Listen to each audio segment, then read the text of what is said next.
If you're gonna do it wrong and try to like rush through it, then either way you're gonna have to go back and redo it. So you might as well do it right the first time. Pretty much, exactly. You know, the measure twice, cut once sort of theory. Yeah.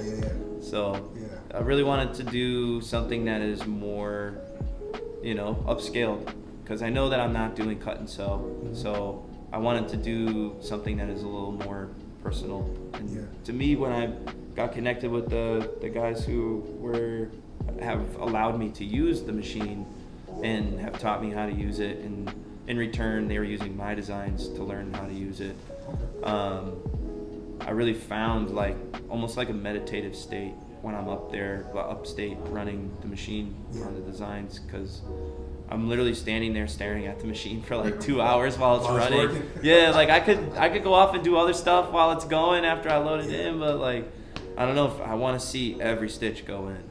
But you know, it's that was like embroidery to me. Whenever I see a piece that might be priced at, you know, we're seeing screen printed shirts for like $55, $60. If I don't see the value in that, like if I know the blank is a Gildan hoodie and you screen printed on it and you're gonna try to charge me $155 for it, it better be a really cool screen printed design with lots of layers and you know, attention to detail. Whereas if you show me a Champion hoodie or even a Gildan hoodie that you embroidered yourself with the design, because there's so much more that goes into it than just taking a design, loading it into the machine, and then it does it. Like you have to digitize it, then you have to send the right things, and you have to get the measurements all correct, and then you have to hoop it properly, and then you have to make sure it's stabilized properly, and you have to position it in the hoop on the machine itself. And so I know that there's a lot that goes into screen printing, you know, like burning the screens and, you know, taking care of them and stuff. But as far as a resource goes, I see the value in the embroidery more. Just, I don't know, there's something about it, like, gets me in that mindset. I mean, I agree completely. I think it's really up to whatever brand you're actually making. You know, in my opinion. You know, I leave it up to the creative. I understand some people feel away when it comes to actual screen printing. Now, there is another solution when it comes to screen printing, a cheaper way to use it. That makes it a little easier for a designer. But the actual process of screen printing is a long process. You know, so it can be understandable on why the price would be the price. But I mean, if you're gonna put it on a Gildan and charge that price, I mean, it gotta be like a special Gildan. It can't just be like that. No, and it's gotta be like, you know, it's gotta have a personal touch to it. Also, it's gotta be like, all right, well, I didn't just send this to a drop shipper and then they made it and I got a box full of shirts. If it was like you went and have your own screen printing, you know, the screens and all the materials to do it yourself, and you did it yourself, then hell yeah, charge that price, because that then it takes it to like a whole nother level of clothing. It's more an art piece than it is a clothing item at that point. I think if someone was to use a Gildan, which there's nothing wrong with Gildan. No. Like there's good quality Gildans, but it becomes an issue where you just got a saying and you're charging that number, then that's a little crazy. But if you're like taking it like to a level of real uniqueness, if you're making like a dope design, if you're hand painting or something on it, and you're doing limited runs, the price can be validated. But if you're doing like a large full run of stuff, you know, charging that, technically, to be honest, it won't work for you as a creative, especially an up and coming creative. It's gonna be a lot harder. No one knows your brand. You're trying to do a full size run.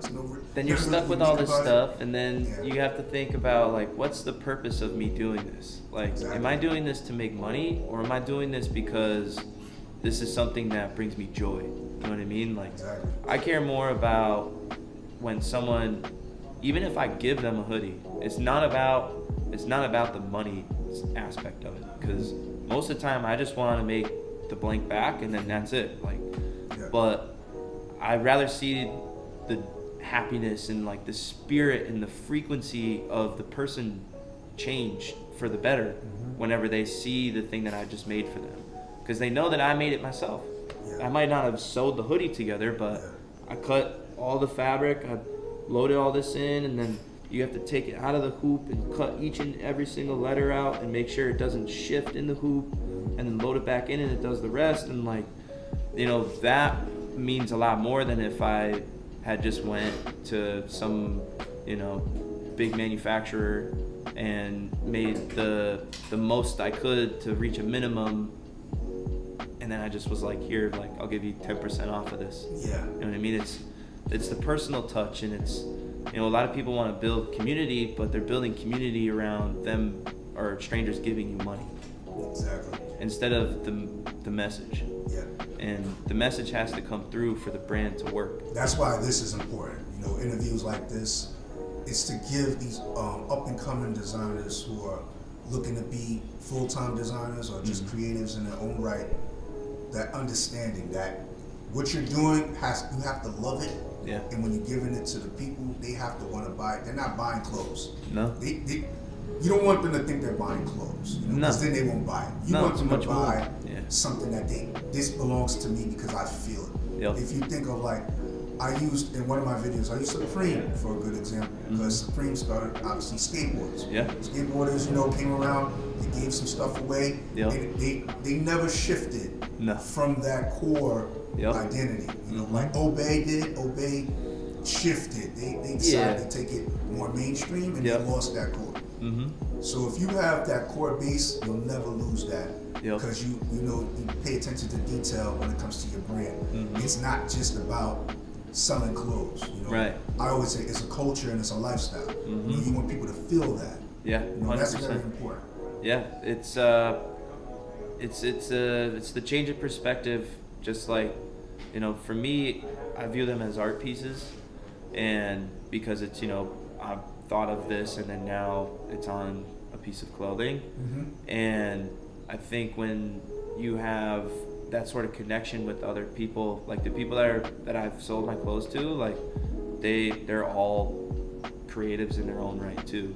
So they can kind of find the connection between, you know, all of that, and that's how you really build the community. And staying strong, or like, I guess 10 toes down, like with all of the changes that are going on in like the fashion industry, especially with like how you're saying Obey kind of switched up, is really just a patience thing, in my opinion. It's like a lot of people want to rush into becoming Supreme, but Supreme didn't become that way overnight. Like, it's a long journey for them to get to where they are now. But even then, like, you can kind of even say they kind of lost their way, because to me the intention is you buy something of mine and you don't want to sell it or resell it. Like, you buy it and you want to keep it. And it's like, I want to keep this for as long as possible, so that, you know, because the value's there. So I don't know, I agree with that 100%. So it's definitely hard to navigate trying to, you know, feel the pressure of other people with other brands, like maybe having more success right away, but you got to remember the bigger picture of it all. Like, well, you have to decide what that bigger picture is too, because people can tell you what it's supposed to be or how it should be or what they think it is, but, you know, it's good to take all of that into account, but you have to remember the bigger picture of it all. I think a lot of times some of us go into this without having a full vision, because we probably don't see the next 5 to 10 years of where the brand is going to go. You just have an idea, and you just want to get it out there. You know, I don't fault, you know, those creators, because they don't know. They don't know. No. You know, they only know that they see what they see. They create what they create, and they hope that they will get the same, you know, eyeballs on them as the others.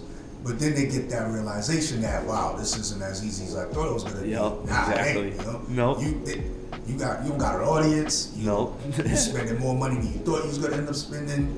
If you're not actually doing the items, like for instance, you're doing your own stuff, which is dope. You know, a lot of people don't have that. A lot of people don't have, you know, the the places or the spots where they can go and the get resources, embroidery, especially embroidery. You know, screen print is like a lot easier, but embroidery, like, man, it's expensive. But luckily I've been, you know, blessed with that resource. So shout out to Kick Addiction, upstate New York, Mayapack. Yeah, that's what's up. But yeah, I mean, but that's the whole thing is like you gotta have patience, because I was making, you know, mock-ups of different designs and things, and it was really like, oh, like I need to save money to send this out to somebody to make these all, and then like it was just out of the blue one day my friend was like, yo, like my homies just put an embroidery machine in the shoe store, like do you have any designs you want to run? They need to learn how to use it. I was like, I do. Oh, it was like that. Yeah, that's pretty dope. Yeah, so like, you guys don't even know what you're doing. We had no idea at first, and then it was kind of like, you know, for me, I gained a whole passion out of it. So I was like, wow, like this is amazing. I want to be here every day. I want a machine of my own. Like, how do I do this all the time? And you know, it's one of the challenges I'm facing now is, you know, people kind of not having that same passion for it. So I'm loosening up my grip on keeping it just me making. As a brand owner, are you doing everything by yourself, or do you have a crew of people? So pretty much, it's hard to say a crew.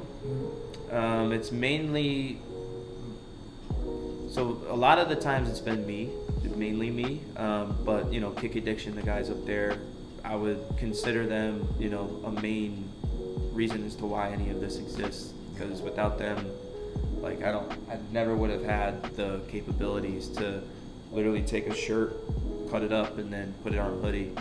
Because you know, anywhere else you go, you have to reach minimums, and you know, or you have to own the machine yourself, and the most basic one that you can get that would run the size that I would need is like 10K.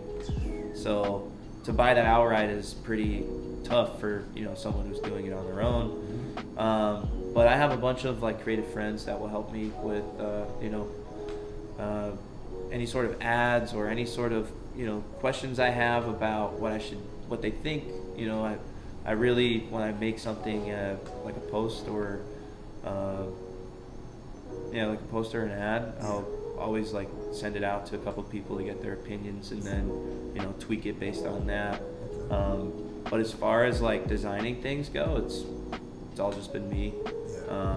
Finding like blanks and stuff, it's all just been on my shoulders. So I'll drive an hour and a half to go use the machine, and then it's tough because it's just one head. So one of these hoodies will take 3 hours to make.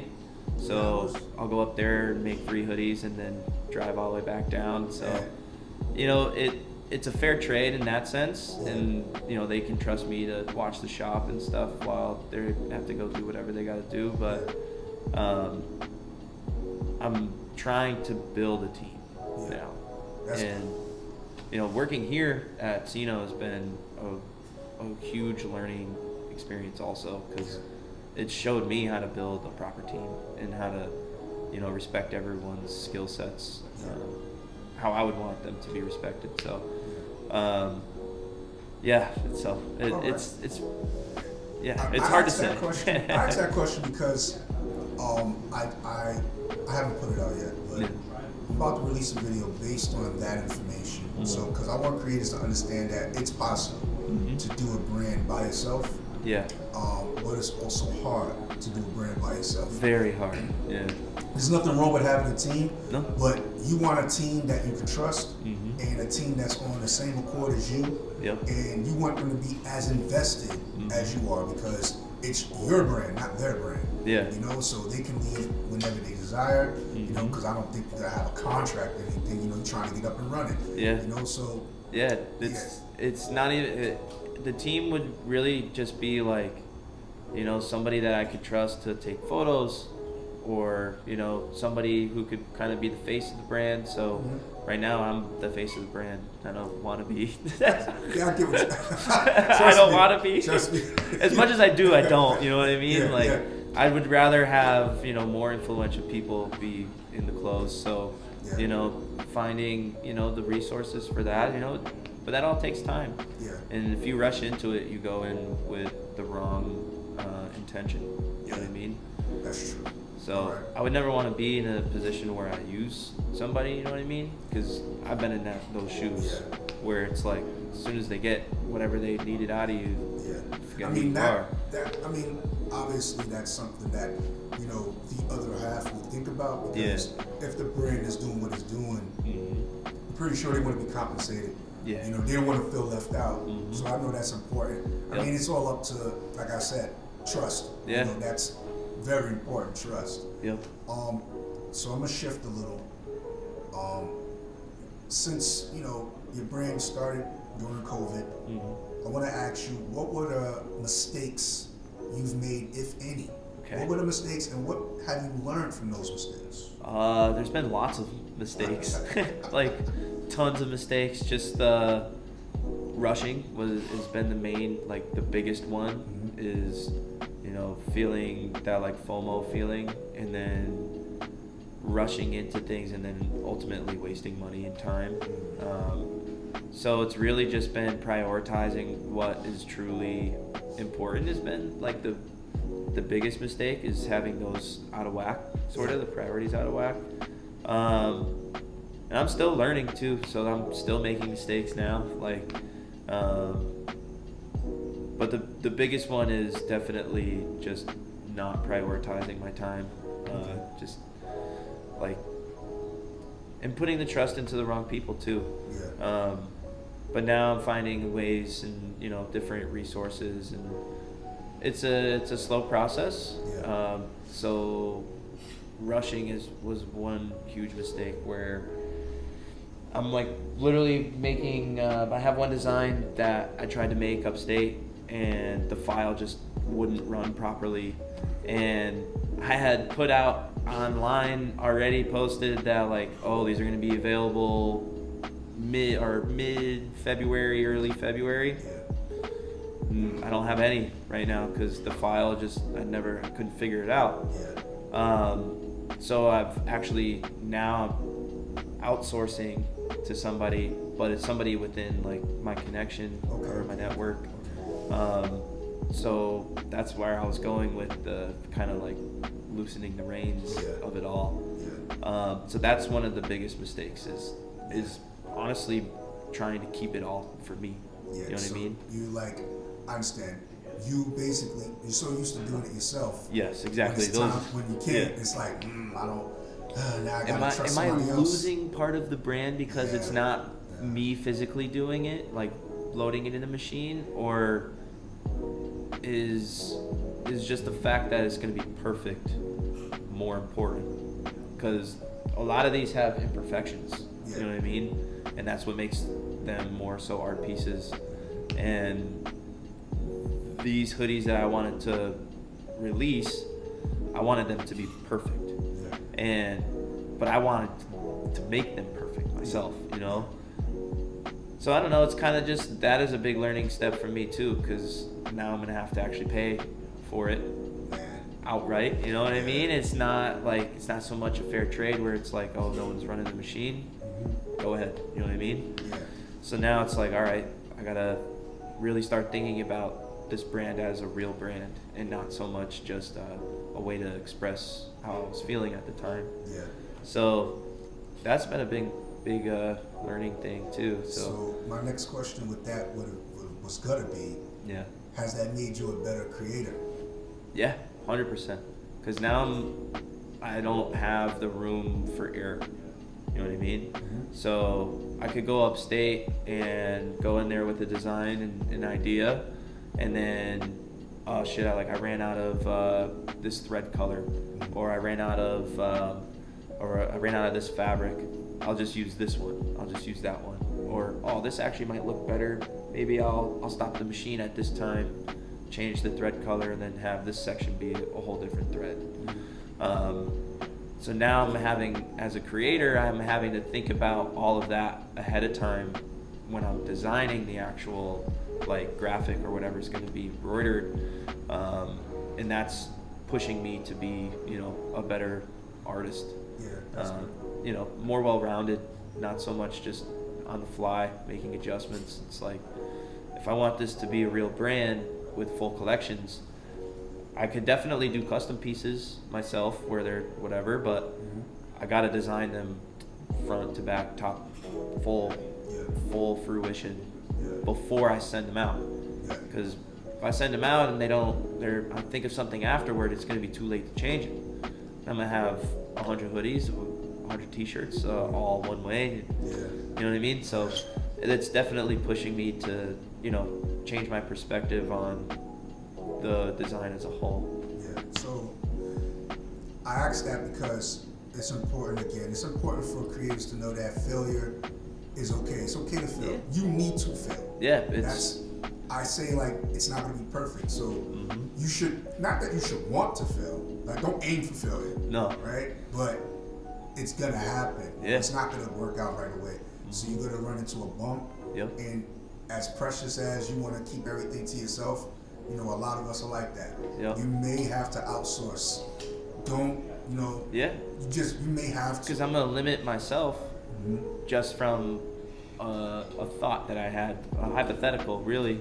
Because it's not like I'm a giant brand to where people would be like, oh no, like he's not doing it himself anymore, can't support it. Yeah. I'm at a point where I could really just do whatever and see what works. Do you think that outsourcing your stuff would make you feel like you have no control? What I mean by that is no control into quality. Like someone doing what you think would be better for you. If you did it better and you had to have someone else do it, and then you can't control the quality. Right. Now you see, so you got like 50 pieces, and now you look at that and go, I could have done this better. I think part of it is that. Part of it is like just from the experiences I had from asking the people that own the machine upstate to run it for me. I don't want to put them on the spot, but it's all right. Every time I would leave something there for them to do and then go try to pick it up, it wouldn't be done right. So that forced me to then learn the machine and go up there to make sure it was done right. But then that is also in return what I like about the brand myself. So I don't know. Part of it is kind of just me thinking, these things as like art pieces. So not so much the quality of it, but more so the personal touch is what I'm worried about losing.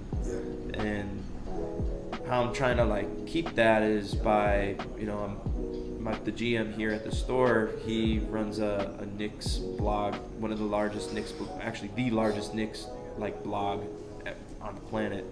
And they just produce some merch, and the guy that he used to produce the merch, I'm now connected with, because I was able to firsthand see his like capabilities from their stuff.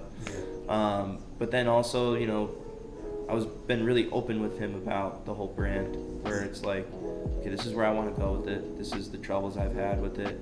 How can you help me? And obviously, I'm gonna pay you. So let's make sure that when I pay you, it's worth the money that I am. So it's a rebuilding trust sort of thing. And then we'll see how I feel after that, because I want to go in with open expectations, an open mindset. But we'll see. It's an investment. Highly is. Highly is.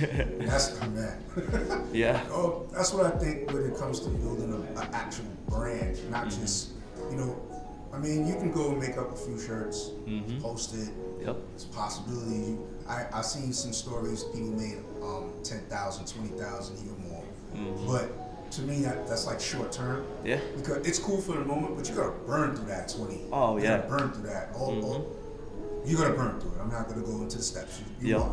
So understanding that that's gonna happen. If you're taking a brand serious, there's a lot more that goes into it. Okay, so I want to ask you this question. It has to deal with fashion. How do you feel about streetwear fashion today in its current state? How do you feel about it? I think it's cool. I think that it's accessible. It's become more accessible, and I think there's a lot of people like me where they really, I don't know, I always had trouble buying clothes just because of, you know, me kind of thinking I could do it better, this design would be better. And I think nowadays there's so many resources, even just to knowledge about how you can start a brand, that it's really like an open platform for anybody. So I think it's really cool. And you know, there's some people who are like, oh, like streetwear sucks, like it's dead, and it's like, it's always evolving. So if you're gonna be stuck thinking about it a certain way, then it's gonna evolve and leave you behind. So might as well just always have an open mind to it. There's, especially working here, it's really cool to see all these new brands literally from all over the country. Like we have brands from LA, brands from Ohio, brands from you know, right here in New York too. So it's, and all of them have, you know, different stories, different perspectives on what their version of streetwear is or what matters to them in streetwear. And it's kind of cool to see that there's so many different like avenues that you can go about it, that, you know, you find what you like and you stick to it and evolve with it, grow with it. That's how I feel. I mean, a lot of people, I don't know why they hate on streetwear so much or think that it's dying or whatever, but. Yeah, I asked that question to just get everyone's perspective, you know, because yours was obvious. It was a little different. Yeah. You know, so that's the reason why people feel differently when it comes to streetwear. Some people feel like streetwear now, some people feel that high fashion has ruined streetwear, as what streetwear actually is. And to be honest, in my opinion, streetwear doesn't really have a definition. It's more like, it's basically style. It's a look. It's not a specific look. It's not a hoodie, it's not a t-shirt, it's not jeans, hat, book bag, jacket. It's whatever you want it to be. It can be a trench coat and some sneakers. You know, like whatever you want it to be, it can be that. And some people feel that high fashion has kind of like shifted what streetwear actually is. So that's why people feel the way they feel. In my opinion, that's what I think. People feel how they feel when it comes to streetwear. I definitely think there is some saturation in streetwear, but it just makes you have to kind of like, you know, weed through it a little bit better, pay more attention. You know, there's a lot of ways to consume it easily. You know. But there's also those brands that are mixed in that have amazing stories, you know, and there's purpose to everything that goes into their pieces. And it's not just like, here's the clothes, give me money. You know what I mean? So here's the clothes, give me money. That's true. That's like a lot of, you know, there's different little like subcategories within it. So it's like a web. You know what I mean? Streetwear, in my opinion, is a web. And I don't know, high fashion kind of wants to get into the streetwear side, but that's their own little section of the web, where it's like there's the high fashion streetwear, and there's the homegrown streetwear. So it's all, there's a way that you can, you know, combine the two, and I think that's what makes it way cooler than like a couture piece or, you know, some sort of LTA thing where, you know, it's cool that it's one-on-one to you or to the person, but try pairing that with, you know, streetwear thing, or, you know what I mean? It's kind of hard to, I don't know, kind of hard to mesh in my opinion, especially on a regular everyday, you know, we're wearing clothes all the time. So it's got to have function. So I don't know, it's tough. That's a part of the evolution of it all.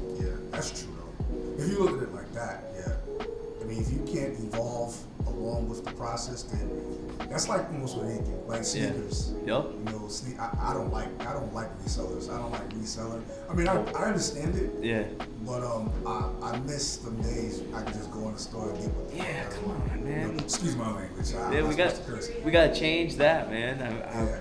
There's no reason why I should have to enter a draw to maybe win a pair of shoes. Like, why do I have to win the shoes if I'm willing to buy them? I'm willing to give you my money for them. Why do I then have to play this competition to get them? I understand if it's like if it's a specific pair like the Tiffany's. Yeah, if it's rare. Tiffany's, yeah, like those, if you were to do that, 100%. I get it because it is what it is. Yep. But if we're talking about like, come on, dunks, bro, like not dunks. Come on, don't do that to the dunks. Yeah, come on. I mean, it is even. I don't know how recently this was. This is probably the last one. They did a drop where they had a thing where they had like a poll. So it was like 2 different Air Force Ones. So which one would you pick? So the people would pick whichever one, and then they had it like, I don't know if it was every week or whatever, something like that. Yeah. I seen it on that Complex show. I forgot the name. Full Size Run. So okay. He was talking about it, and I'm like, hey, that's what happened. So people were picking the ones they wanted, but some people were upset. Like, why would you pick those? Yeah. More people voted for the whack ones versus the ones that you should vote for. And I'm like, I mean, I'm not mad at the vote. That's kind of dope. Yeah. You know, but how are you selling it now? Is it gonna be like a full run of these, or it's like limited to the people? You know, so yeah. Are the people that voted for them going to be the ones that get them, or is it going to be okay? This is the style. Now everybody can have access to them. Yeah. You know, I mean, it is what it is. You know. Yeah. I still consider myself a sneakerhead. I don't care. Yeah. I just don't purchase. Whatever drops, I don't really care no more. I have a lot of sneakers. I get what I got. Yep. You know. But the new stuff, I'm all right. You know. Yeah. If I don't want to jump through hoops to get it. Exactly. So if I could get them easily, then hell yeah. Or you know, if I gotta appreciate them from afar, I can appreciate them from afar. I can do that very well. Yeah. You only these wear one pair fire. at a time, man. You only wear one pair at a time. That's it. Exactly. So, it's like you have. It's wild because thinking about like Clark Kent, right? See, he's different because he wears a different pair of sneakers every day. He said he doesn't wear the same shoe. Yeah. So I can respect his level of being a sneakerhead. He doesn't even consider himself a sneakerhead, but I can respect it. Yep. Someone like Mayor, Fat Joe, these guys, their sneaker collection is ridiculous. Yeah, it's vast. And that's a lot of the shoes you don't even wear. It's just there. And I see why, because I'm like that. I got a lot of sneakers, but nothing compared to that. Yeah. And I don't even wear. Today I looked at my sneakers like, what do I want to wear? I don't want to wear those. I wanted them so bad. I got them, but I don't want to wear them. Yep. It's crazy. Yep. Man. Now they're collecting dust. Yep. Damn container, damn case. Yep. Yeah, we shifted a little, but it's all right. Yeah. All right. So, real quick. So as a designer, what advice would you give to up and coming designers such as yourself? Patience is a virtue, and it's not just a cliche. That is the truth. You know, keep going and be resilient. Those are the best. That's the best advice. Is if you keep being patient, then you'll be resilient, and if you're resilient, it'll help you be patient. So it's a very positive cycle to be in. But you can't just sit around and expecting it to happen. You gotta put in the work still, and you know, regardless of what people's opinions are of you, just as long as you know what you're doing and have the right intention, just keep going. Never stop. Why would you stop? That's true. You know, obviously if you don't have the money to do a brand, then you know, wait. You know what I mean? Or you know, do what you can, or you know, start designing the whole collection that you want to do until you have money, or immerse yourself in the culture that you want to be a part of. So I want to make streetwear. I work at a streetwear store. So even if I'm not selling my own clothes, at least I can learn about the process that these other brand designers and other brand owners have used to get to where they're at. And you know, you really start to appreciate the little fine details of everyone's perspectives on clothing. Yeah. So, yeah. All right. That's some dope advice, Creator. I appreciate that. I'm pretty sure the rest of them will too as well. We're going to jump into some of your items a little later. So with that being said, that will conclude this interview for now. Cool. You know, let people know where they can find you, all your handles and everything. Okay. It's at HealThySoul_NYC. I have the clothes on display every now and then at 323 Canal Street, the Sino League Fits and Slam Goods store. I'm here pretty much every day, so if you want to come in and chat, pull up. All right. Thank you, Creator. Appreciate you. Thank you. All right.